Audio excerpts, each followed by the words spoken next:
कान खोलकर सुन लो, भारतीय जनता पार्टी कभी रिजर्वेशन को हटाने वाली नहीं है। इतना नहीं, आप हटाना चाहोगे तो आपको भारतीय जनता पार्टी हटाने भी नहीं देगी। इस बेलचट्टा का बाप का बपौटी है राजनीतिक। जिंदगी भर गृह मंत्री पद पर ये बैठा रहेगा और इसका आने वाली पीढ़ी दर पीढ़ी उसी पद पे बैठा रहेगा। यही बेलचट्टा है जो कि बिहार के शाहाबाद के भूमि पर, बाबू वीर कुंवर सिंह के भूमि पर, बाबू वीर कुंवर सिंह के स्टेडियम में बाबू वीर कुंवर सिंह के ही पब्लिक को, उन्हीं की जनता को, उन्हीं की परिवार को, स्वाभिमान को पैरों से कुचल कर गया। इसी स्थान पर आकर बोल के गया कि भाजपा का एक भी सदस्य जिंदा रहेगा तो आरक्षण नहीं जाएगी।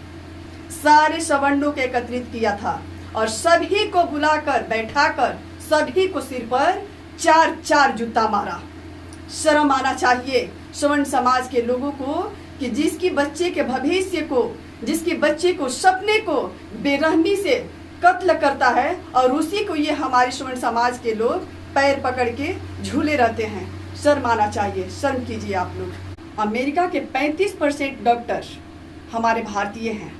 नासा के 36% वैज्ञानिक हमारे भारतीय हैं। माइक्रोसॉफ्ट के 34% कर्मचारी हमारे भारतीय हैं। IBM में 28% कर्मचारी हमारे भारतीय हैं। इन्हीं जैसे नेताओं ने अपनी वोट बैंक के लिए प्रतिभाओं की कत्ल करके आरक्षण का बढ़ावा दे रखा है। कहते हैं हमारे प्रधानमंत्री जी कि मैं देश का विश्व गुरु बनाऊंगा। जिस देश में जाति देखकर सजा मिले, शिक्षा मिले, न्याय मिले, वो देश कभी विश्व गुरु बनेगा क्या? जबकि पूरे देश में, पूरे भारत में, भारत के हर राज्य के हर जिले में हम सवर्णों के लिए, बेटी बहनों का कोई सुरक्षा नहीं बनाया गया। आज तक कोई सुरक्षा की कोई आयोग नहीं बनाया गया, कोई नीति नहीं बनाया गया। लेकिन हम सवर्णों के प्रताड़ित करने के लिए राज्य के हर जिला में SC/ST कार्यालय जरूर बनाई गई। जबकि 1% SC/ST अगर सत्य होता होगा या नहीं भी होता होगा, लेकिन 99% सवर्णों को SC/ST एक्ट में फंसाया जाता है। जबकि इसके डर से हम सवर्ण अब अपने अधिकार के लिए उभर के बाहर भी नहीं आते हैं, क्योंकि हमें तमाम धमकियां भी दी जाती है कि अपने अधिकार के लिए अगर तुम आवाज उठाओगे तो SC/ST एक्ट में फंसा दिया जाएगा। इस डर से हम सवर्णों का जीवन नर्क से भी बदतर हो गया है। कहने के लिए तो हम लोग इस आजाद भारत में रहते हैं, लेकिन हम सवर्ण आज भी इस आजाद देश में आजाद नहीं है। जबकि अपने अधिकार के लिए ना हम लोग खुल के सामने आ सकते हैं, ना अपने अधिकार के लिए लड़ सकते हैं। हम लोग के जीने के लिए जिंदगी जो है चारों तरफ से बंधित बनाया गया है। हमारी सारी अधिकार छीनी गई है। हमें सारी अधिकारों से, सारी सरकारी सुविधाओं से हम सबको वंचित किया गया है। हम लोग डर डर के अब जी रहे हैं। हम लोग का जिंदगी सवर्णों का नर्क से भी बदतर हो गया है। ऐसी सरकार से हम लोग को मुक्ति चाहिए।